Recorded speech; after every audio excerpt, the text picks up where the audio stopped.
Hello, dear fans, friends, and subscribers. Welcome to your host Ram show, the Cricket Happening Show. And on this Cricket Happening Show, it's the second one-day international between England and New Zealand. It was made with Mount Managwini, where England put up a superb fielding performance. Right from the word go, they were absolutely sprightly on the field, and they picked up some brilliant catches.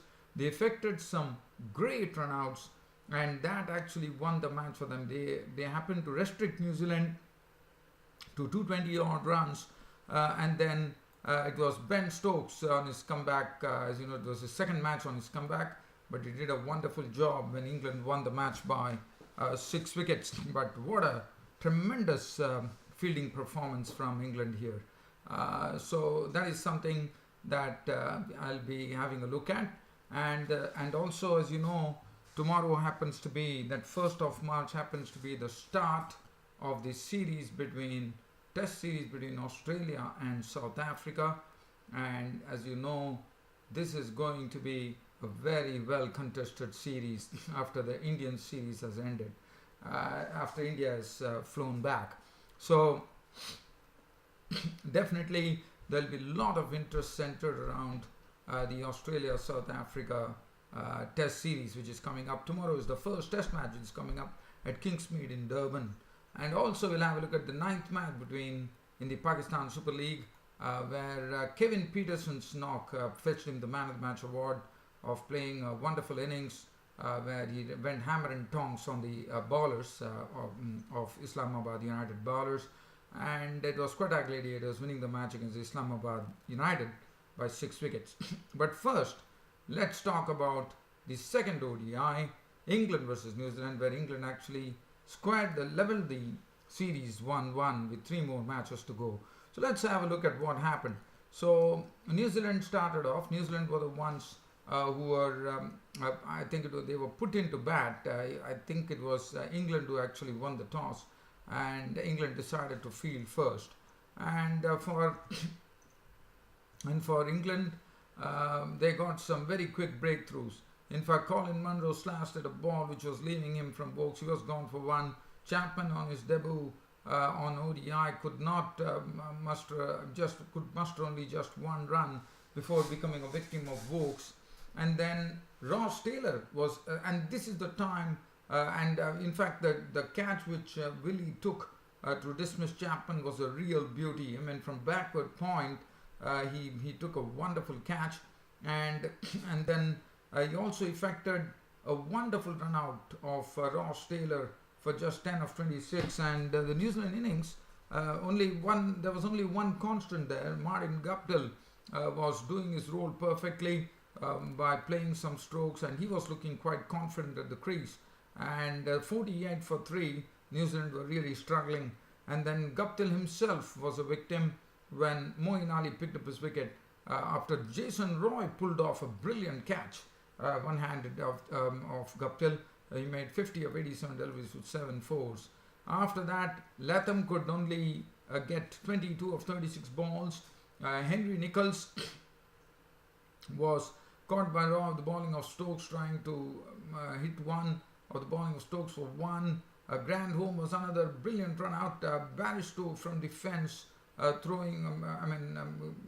sending a wonderful throw to Butler, and Grand Home was caught off ground, and Grand Home was there. He made 38 of 40 balls, 4 fours and 1 6, and definitely New Zealand kept on losing wickets at regular intervals, and it was once again the man who gave them the victory, Mitchell Santner, who had to come to their rescue, and this time he had to play a different role, and that was to see to it that New Zealand played the whole 50 overs. They almost did it, with Santner remaining not out on 63 of 52 deliveries, 6 fours and 1 6, and increasingly showing his all-rounder status there, Mitchell Santner. Tim Southee was run out again. Once again, the fielding was brilliant from the Englishman. Tim Southee was run out for 6 of 3 balls with 1 4. Lockie Ferguson was playing today, kept good company for Mitchell Santner to continue his innings, with Ferguson making 19 of 38 deliveries with 1 6. Bolt was once again another, as I said, throughout this particular New Zealand innings, one thing which was really, really constant was England's fielding. It absolutely did not dip an inch, and it was some tremendous fielding from England, which actually not only restricted and bowled out the Kiwis for 223. Let's have a look at the bowling. In fact, also good credit to the bowling as well. The bowling is also spot on. Willie bowling 5 overs for 16. Chris Woke 7.4 overs, 1 maiden, 42 runs and 2 wickets. Gave the breakthroughs there. Adil Rashid 10 overs, none for 32. Tom Curran 9 overs, none for 53. Moeen Ali 10 overs, 2 for 33. Bowled a very economical spell. And Ben Stokes 8 overs, 2 for 42. England were given a target of 224 runs to win. Their start was not good. Bolt actually picked up the wicket of Jason Roy, caught by Santner for 8 of 13 deliveries with 2 fours. Barristow's contribution was 37 of 39, 5 fours and 1 6. Root was also claimed by Bolt for 9 and Morgan. And after that, we saw Morgan getting into a wonderful innings as he was caught and bowled by Colin Munro for 62 of 63 balls, 6 fours and 3 sixes. But the man who really completed the formalities was none other than Ben Stokes. As Ben Stokes came into some good form after coming back into the international cricket, as Ben Stokes stroked an unbeaten 63 of 74 deliveries, 7 fours and 1 6 in that knock of his. Butler was there keeping him company, not around 36 of 20 deliveries, 2 fours and 3 sixes. Butler was simply sending the ball scudding to the fence and over the fence with a customary regularity. And that was it. England had a very good victory here. They won the match by, it was a win by 6 wickets, and they occupied 37.5 overs to complete that. And as I said, England leveling the ODI, 5-match ODI series 1-1. Saudi 7 overs 55 was costly. Bolt did a good job, 8 overs, 1 maiden, 246. Santner 7.5 overs, no maiden, none for 40. Ferguson also had some runs taken off him, 8 overs, 1 for 48. Grant Home 2 overs for 11. And Colin Munro, as he has been doing, showing his utility to the team as a bowler, 5 overs, no maiden, 1 for 23. And Ben Stokes was the man of the match. So that is as far as the second ODI was concerned. Now let's do the preview of this Australia-South Africa series coming up, the Test series, with the first Test match coming up at the Kingsmead in Durban. And well, let's have a look at it. I mean, if you look at it, when Australia and South Africa's history as far as Test matches are concerned, it was in 1966, 67 and 1970, I reckon, that actually South Africa won it. So let's and Moni Morkel, as you know, this is his last series before his retirement, and definitely he's only 6 wickets away from reaching the coveted mark of 300 wickets in Test matches. And I'm quite hopeful that Moni Morkel is definitely going to get 6 Australian scalps. I don't have any doubt in my mind that Morkel will definitely reach the 300 mark. There's no doubt about it as far as wickets are concerned, as he needs only 6 wickets to do so. So let's, and I'm told this Kingsmead pitch in Durban will be on the slower side, so it will be keeping the spinners interested for sure. So let's have a look at so if you look at this Australian tour of South Africa, and if you look at it, South Africans are the ones who have been very strong as far as the Test series are concerned. If you look at it, Australia haven't lost a series in South Africa since 1970. So that is something that Australia will be definitely beginning as favourites. But Ricky Ponting's men definitely did a lot of things as they had a world record stretch, as you would remember.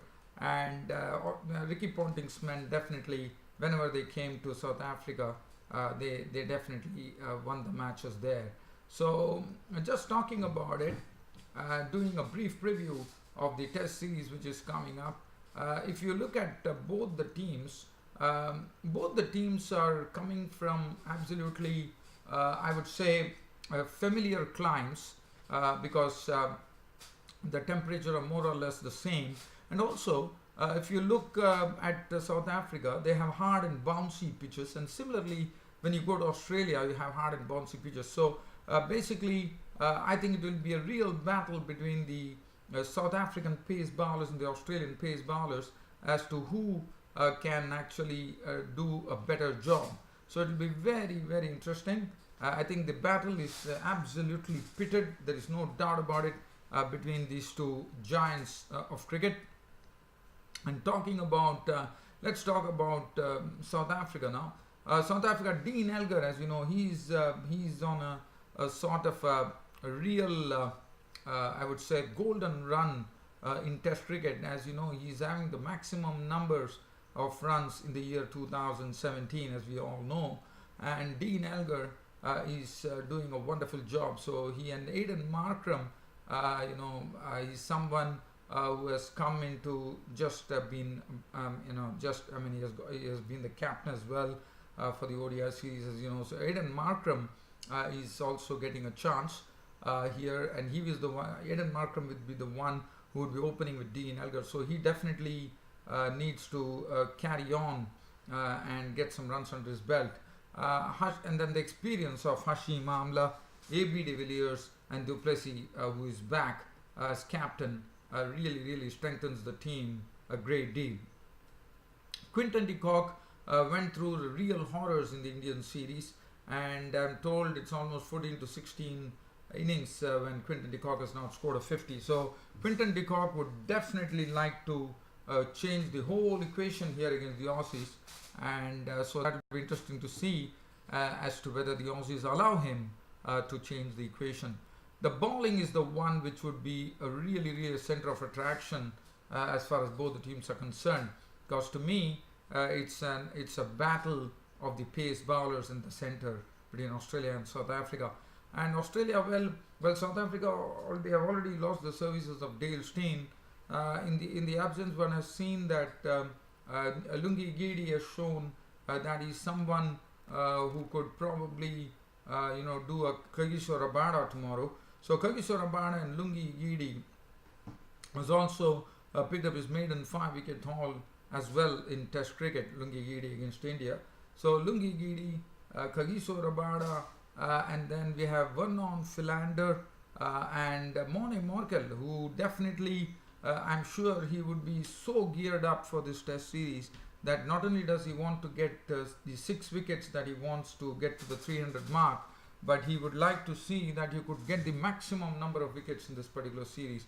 And so I'm sure Morne Morkel will be absolutely charged up and raring to go in this particular series. And then, as I said, the spin, it will be spin which would be a sort of focus. And the reason I say that is because I'm told this Kingsmead pitch would be probably a bit slow, on the slower side, and Keshav Maharaj, who has always troubled the Aussies, as we all know, the left arm spinner would be someone to really watch out. So I think the South African team is looking pretty strong now, looking at full strength, barring Dale Steyn. As far as the Australia are concerned, Australia has decided that they are going to retain the same team that did duties for them in the final Ashes Test at Sydney against England. And well, it will be the same pair of Cameron Bancroft and David Warner. So Cameron Bancroft, even though he could not get a lot of runs, has still been persisted with, because Cameron Bancroft did well against the South Africans, as you know, as you remember when South Africans were in Australia. So David Warner is someone who has just got his form back. So he and Bancroft would be hoping that they put up some very good opening partnership.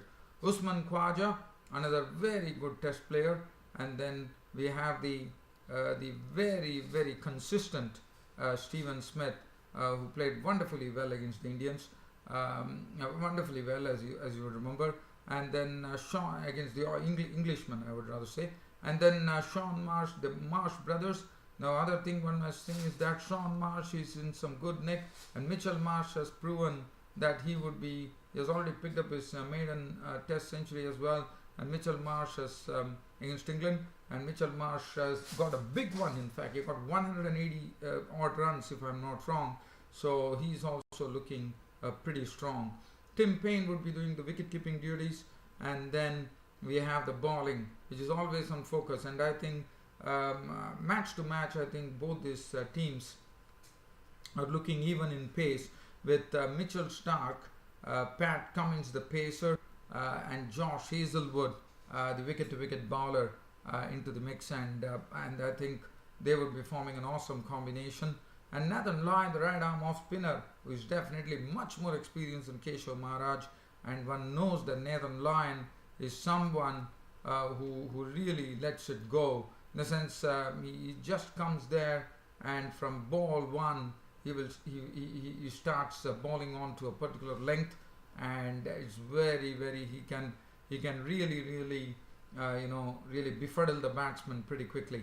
So Nathan Lyon is someone to really watch out. So as I said, because of this Kingsmead pitch being on the slower side, I think the spinners would be definitely someone to watch out for. And it will also be interesting to see as to what the teams does when they win the toss, because I'm sure this pitch, if it is on the slower side, it definitely has it will show signs of cracking towards the third or fourth days.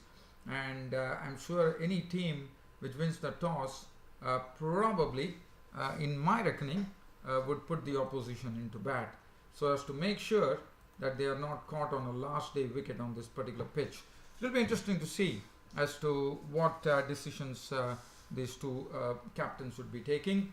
And well, all that I could say is that and we also know that this is a ground where the late young Philip Hughes actually came into the test scene with 100 in each innings of that second test match against the South Africans. And unfortunately, we all know Philip Hughes is no longer with us here in this world, but as I said, he was one who one would remember, because he picked up back-to-back centuries in a test match in Durban. Well, very quickly, from here, let's go into some local match, and we are talking about the Pakistan Super League 2018. Today was the match between the Quetta Gladiators and Islamabad United, and it was Quetta Gladiators who actually won the match. So let's have a look at the card. Islamabad United were really kept on a tight leash by the spinners, and all that Islamabad United, Luke Ronchi played a good hand. He was the only one who really got along well when he was facing the Quetta Gladiators bowlers. He made 43 of 26 deliveries, 7 fours and 1 6.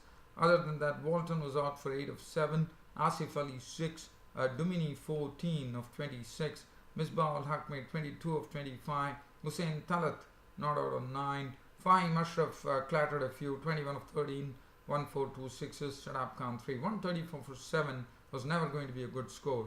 Anwar Ali 1 for 13, none for 20 for Nawaz, Rahat Ali 1 for 20. Mohammad Nawaz is doing a wonderful job, I think, in this Pakistan Super League. Rahat Ali did a fine job. Hastings 4 overs 1 for 36. Hassan Khan 2 overs 1 for 12. Shane Watson 4 overs 1 for 35. Quetta Gladiators, they given a target of 135. It was all about Kevin Peterson. What a knock from Kevin Peterson. He, in fact, just talking about it, Asad Shafiq made 22 of 16, 4 fours. Shane Watson was caught very well by Ruman Reis at the bowling of Finn for 13 of 11 deliveries, 1 4 and 1 6. Umar Amin making 6. But Kevin Peterson was the one who pasted the boundaries and sixes. He went after, he deposited Shadab Khan into the spectators. He sent Fahim Ashraf into the stands, and he hit some very good sixes and some wonderful boundaries, as is his wont, I would say. And Kevin Peterson's 48 was really sort of a very hard-hitting innings. 48 of 34 deliveries, 4 fours and 3 sixes. And then finally, it was Mohammad Nawaz who took them to victory with a cool unbeaten 25 of 31 deliveries, 2 fours. Completing the formalities, Sarfraz Ahmed was not out of them with 7 of 7 deliveries, 1 4. And that was it. Quetta Gladiators winning the match by 6 wickets, sorry. Roman Reis 2 was none for 11, 4 was 1 for 20 for Sami, 3 for 35, Stephen Fenn. Good to see him there. 5 Ashraf 3 overs for 30. Shadab Khan also got a bit of clatter from Kevin Peterson, 24, Hussein Talat 1 over. And as I said, it was Kevin Peterson who took the Man of the Match award. Well, dear fans and subscribers, a pleasure bringing you this daily cricket show. Keep an eye. Tomorrow I'll be back with the match summary of the first day's play in the first test match of the series between Australia and South Africa at Kingsmead in Durban. Until then, it's good night.